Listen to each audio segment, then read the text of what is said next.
ಚಿಂತಕರು, ವಿವಿಧ ಸಂಘಟನೆ ಎಲ್ಲ ಮುಖಂಡರು ಏನು ಪ್ರಾಚೀನ ಕಾಲದಿಂದ ಕುರಿಯನ್ನ ಮೇಯಿಸ್ತಕ್ಕಂತ ಎಲ್ಲ ಶೋಷಿತ ಸಮುದಾಯದ ಒಂದು ಕಸಬು ಏನಂದ್ರೆ ಕುರಿಯನ್ನ ಕಾಯ್ತಕ್ಕಂಥದ್ದು. ಕುರಿಯನ್ನ ಕೇವಲ ಒಂದೇ ಸಮುದಾಯದವರು ಕಾಯುವುದಿಲ್ಲ, ಎಲ್ಲ ಸಮುದಾಯಗಳಲ್ಲೂ ಯಾವ ಶೋಷಿತ ಸಮುದಾಯಗಳು ಅವು ವಿಶೇಷವಾಗಿ ಕುರಿಗಾರಿಕೆಯನ್ನ ಮಾಡಿಕೊಂಡು ಉಪಜೀವನವನ್ನ ಮಾಡ್ತಕ್ಕಂಥದ್ದು ಇತಿಹಾಸದ ಉದ್ದಕ್ಕೂ ನಮಗೆ ಗೊತ್ತಾಗುತ್ತದೆ.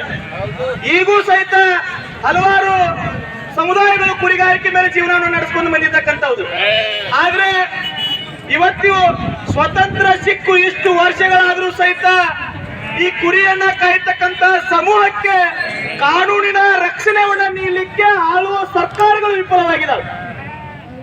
ಯಾವುದೇ ಸರ್ಕಾರ ಇರಬಹುದು, ಇಲ್ಲಿವರೆಗೆ ನಮ್ಮನ್ನು ಆಳಿರ್ತಕ್ಕಂಥ ಸರ್ಕಾರಗಳು ಈ ಒಂದು ಏನು ಕುರಿಗಾರಿಕೆಯನ್ನು ಮಾಡ್ತಕ್ಕಂಥ ಸಮೂಹ ಮಳೆ ಎನ್ನದೆ, ಚಳಿ ಎನ್ನದೆ, ಬೇಸಿಗೆ ಎನ್ನದೆ ದಿನ 24 ಗಂಟೆಯೂ ಸಹಿತ ಬೆಟ್ಟ ಗುಡ್ಡಗಳಲ್ಲಿ, ಅಡವಿಗಳಲ್ಲಿ ಕುರಿಯನ್ನ ಮೇಯಿಸ್ತಕ್ಕಂಥ ಈ ವರ್ಗಕ್ಕೆ ಕಾನೂನಿನ ರಕ್ಷಣೆಯನ್ನು ಕೊಡಲಿಕ್ಕೆ ಸರ್ಕಾರಗಳು ವಿಫಲವಾಗಿದ್ದಾವೆ.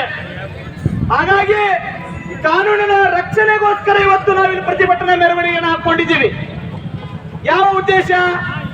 ಕುರಿ ಕಳ್ಳತನ ಆಗ್ತಾ ಇದ್ದಾವೆ, ಕುರಿಗಾರರ ಮೇಲೆ ಹಲ್ಲೆಗಳಾಗ್ತಾ ಇದ್ದಾವೆ, ಕುರಿಗಾರಿಗೆ ಸಿಗಬೇಕಾಗಿರ್ತಕ್ಕಂಥ ಸರ್ಕಾರದ ಸೌಲಭ್ಯಗಳು ದುರುಪಯೋಗ ಆಗ್ತಾ ಇದ್ದಾವೆ,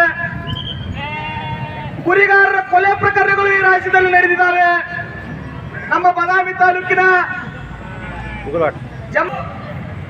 ಎಲ್ಲ ರೀತಿಯಾಗಿರ್ತಕ್ಕಂಥ ನೆರವನ್ನು ನೀಡಲಿಕ್ಕೆ ಸರ್ಕಾರ ತಮ್ಮ ಮಟ್ಟದಲ್ಲಿ ಒಂದು ಮಸೂದೆಯನ್ನು ಸಿದ್ಧಪಡಿಸಿಕೊಂಡಿದೆ. ಆದ್ರೆ ಆ ಮಸೂದೆಯನ್ನ ಅಂಗೀಕಾರ ಮಾಡಬೇಕಾಗಿರ್ತಕ್ಕಂಥದ್ದು ಈಗ ನಮ್ಮ ಮುಂದಿರ್ತಕ್ಕಂಥ ಹೋರಾಟದ ಮುಖ್ಯವಾದ ಉದ್ದೇಶ.